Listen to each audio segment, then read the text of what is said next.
qui te prend le plus souvent en photo? Alors moi, c'est mes amis et ouais, ils sont très contents, n'est-ce pas Mélodie? J'adore. I'm feeling high.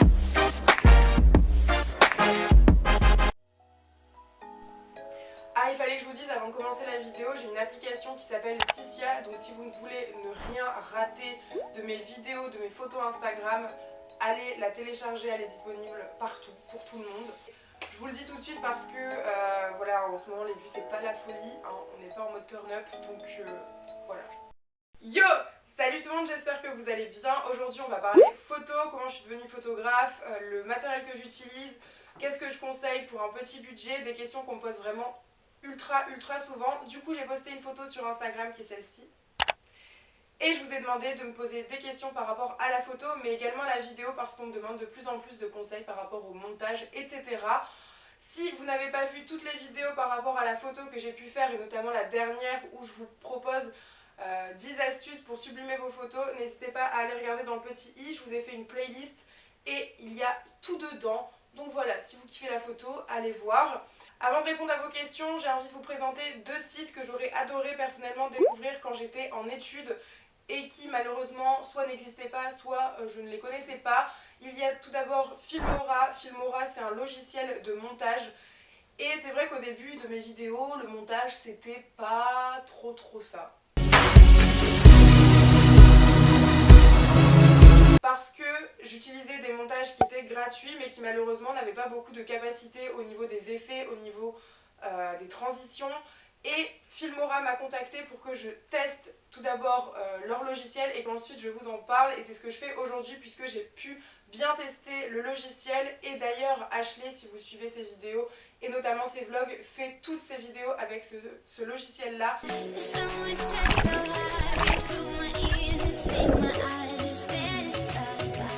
Et vous pouvez un peu voir la qualité de son montage. Voilà, elle le fait avec ce logiciel là qui est Filmora. Pourquoi je vous en parle aujourd'hui? Parce qu'il est très simple d'utilisation, c'est pour les débutants, mais en même temps, il y a vraiment de tout dans ce logiciel et c'est pour ça que c'est intéressant. Et en plus de ça, il est vraiment pas cher. Vous l'avez pour 70 €, sachant que, bah, imaginez, moi je monte par exemple mes vidéos avec Adobe Premiere Pro. La plupart du temps, c'est vrai que c'est un prix qui est quand même assez conséquent, surtout quand on veut toute la suite Adobe. On est vite à 4 chiffres, donc ça fait un petit peu mal, surtout quand on a un petit budget. Je vous le recommande vraiment si vous êtes débutant, si vous commencez les vidéos, si vous avez envie de clipper, si vous avez envie de voilà, vous tester un petit peu à des choses un peu nouvelles, mais en même temps hyper ludiques. Ils ont un catalogue de transitions sur le logiciel directement.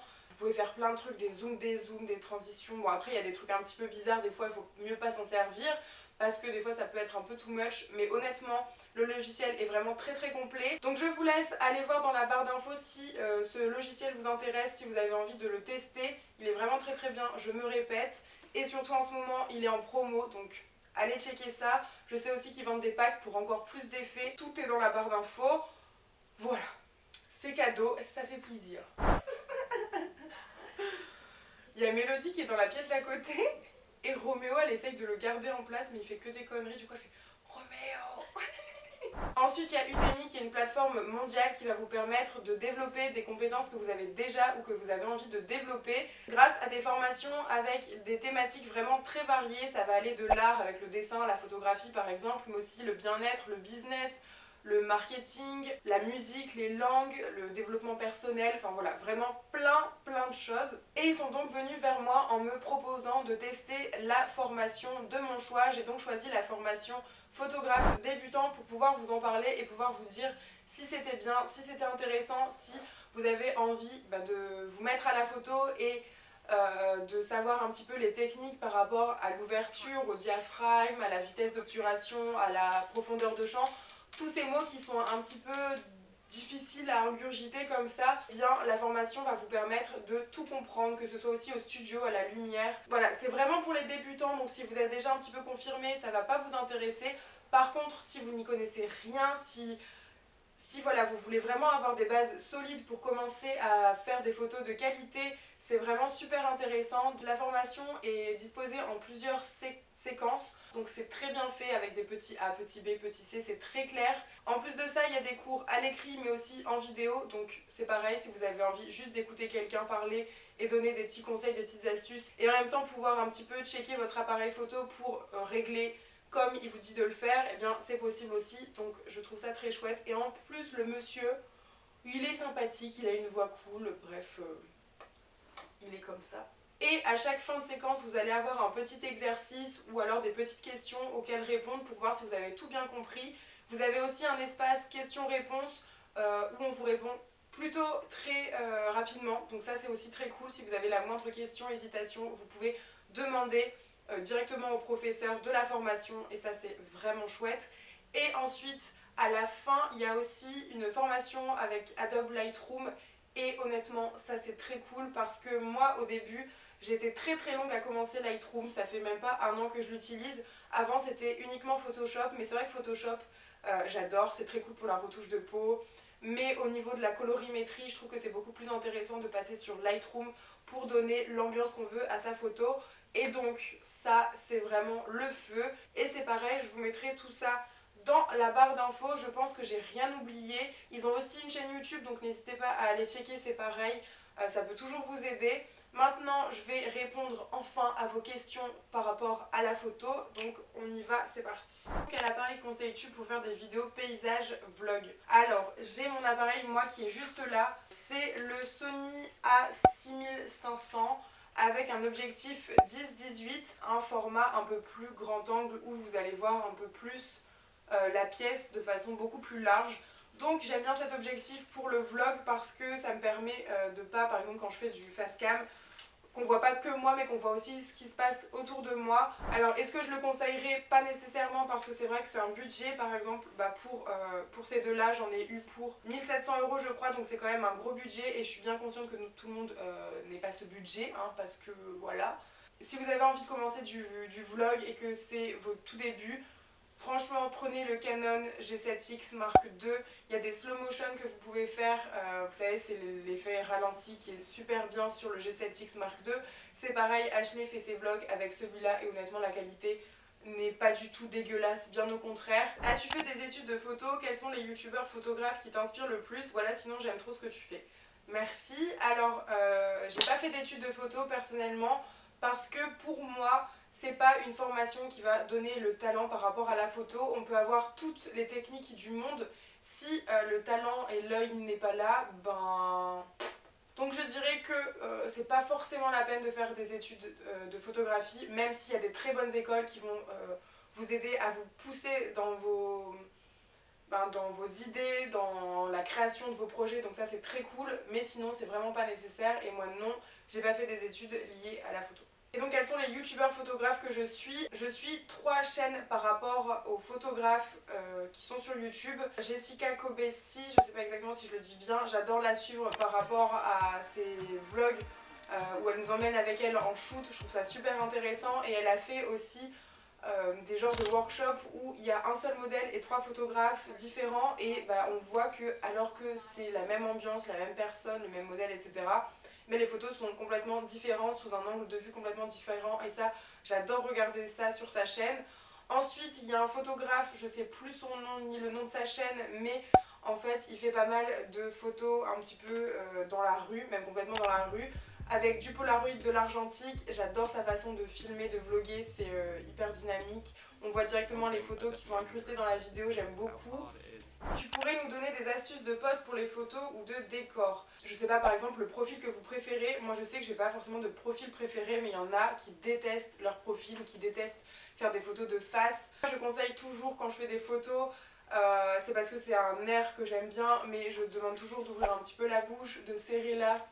Comme ça cache un petit peu le double menton si on en a un, que c'est pas très très joli. Voilà, un regard un petit peu mystérieux. Donc c'est pas forcément facile, mais à force de s'exercer, et bien ça vient. Donc regardez-vous dans un miroir, comme ça vous savez un petit peu ce qui va pas. Par contre, si vous voulez une vidéo beaucoup plus détaillée par rapport aux différentes poses à adopter pour un shooting photo, n'hésitez pas à me le dire dans les commentaires parce que là, si je commence à en parler, la vidéo va durer 3 heures. et c'est pas le but, mais voilà, en tout cas je vous ai donné vite fait quelques tips, mais il y en a beaucoup plus, donc n'hésitez pas à me le dire. Est-ce que c'est possible de se lancer dans la photo avec un iPhone? Eh bien je dirais que oui, 1000 fois oui. Je sais pas si vous savez, mais chaque année il y a les iPhone Photography Awards, il me semble, et vraiment il y a des photographes mais talentueux comme jamais, notamment un que j'ai retenu, donc je ne me rappelle pas son prénom, je vais aller checker ça tout de suite. Julio Lucas, et j'ai adoré ses photos. Quand on se dit que c'est fait à l'iPhone, faut quand même... Voilà, le mec il gère la lumière, il connaît toutes les astuces qui peuvent exister. Il n'y a pas forcément de retouches d'effets parce que forcément maintenant avec les effets j'ai l'impression que tout peut être beau. Là c'est du naturel et c'est canon, canon, canon. Comment faire de belles photos avec un téléphone? Alors j'ai envie en fait de ne pas répondre à cette question tout simplement parce que j'aimerais vous faire une vidéo complètement dédiée à la photo avec iPhone, avec toutes les astuces, tous les petits détails à savoir pour réussir sa photo, que ce soit autoportrait ou photo paysage ou ailleurs, ou voilà. Donc si c'est quelque chose qui vous intéresse, mettez vraiment le maximum de pouces en l'air s'il vous plaît et dites-le moi vraiment dans les commentaires. Si je vois qu'il y a une demande très conséquente, je le ferai. Et voilà, je pense que ce sera la prochaine vidéo photo. Donc n'hésitez pas à me le dire. Et donc je ne réponds pas à ta question, désolée, mais ça ne saurait tarder. Connais-tu des poses naturelles sans que ça fasse forcer? Tu parles de ça? Oui, il y en a plein, des poses naturelles sans que ça fasse forcément forcer. Quand on fait des photos et qu'on sait qu'on est pris en photo, ce sera jamais vraiment naturel. Mais voilà, si je pouvais conseiller quelque chose, ne pas regarder l'objectif, rester en mouvement si vous en avez la possibilité, si vous n'êtes pas trop dans le noir par exemple. Et enfin je sais pas, faire du mouvement et ne pas regarder l'objectif, ce serait en tout cas comme ça ce qui me vient en tête pour des photos un peu plus naturelles. Logiciel, appli ou ordi vintage me conseillerais-tu? Par rapport au logiciel, j'utilise Photoshop pour retoucher mes photos, Lightroom pour la colorimétrie et pour la vidéo j'utilise Adobe Premiere Pro CC. Et sinon j'ai des nouvelles applications par rapport à la photo qu'on m'a énormément demandé sur Instagram. Cette application vintage, elle s'appelle Uji. C'est comme ça que j'ai fait toutes ces photos là. Et donc on me l'a demandé 20 000 fois, donc je vous réponds maintenant. C'est Uji, H-U-J-I, et voilà. Comme ça, tout le monde peut faire comme tout le monde, c'est super. Hey, comment tu fais pour avoir de l'inspiration au niveau des poses? À chaque fois que je me prends en photo, j'ai l'impression d'être une petite patate. Inspirez-vous des poses sur Pinterest, sur Instagram, enregistrez des photos, moi je le fais tout le temps et ça va être vraiment pour les poses. Qui te prend le plus souvent en photo? Alors moi, c'est mes amis et bon, ils sont très contents, n'est-ce pas Mélodie? J'adore. Voilà, souvent je demande à mes amis et soit on le fait à l'iPhone, la plupart du temps mes photos que vous voyez sur Instagram c'est à l'iPhone, soit on le fait avec mon Canon qui est là, ça prend généralement pas trop de temps quand je leur demande sur le vif, enfin je crois, je me rends pas compte, je suis un peu dans mon délire, voilà. C'est un peu relou pour eux mais je suis toujours amie avec eux donc ça va. Et voilà, cette vidéo est terminée, j'espère qu'elle vous a plu, n'hésitez pas à me suivre sur mes 3 comptes Instagram, Titia Deschanel, celui par rapport à cette chaîne YouTube là, mais également Laetitia DVC qui est par rapport à la photographie et Notidol qui est l'Instagram de la marque de vêtements que j'ai fait avec les filles. Je vous fais des très gros bisous et on se retrouve très bientôt dans une prochaine vidéo. Bye!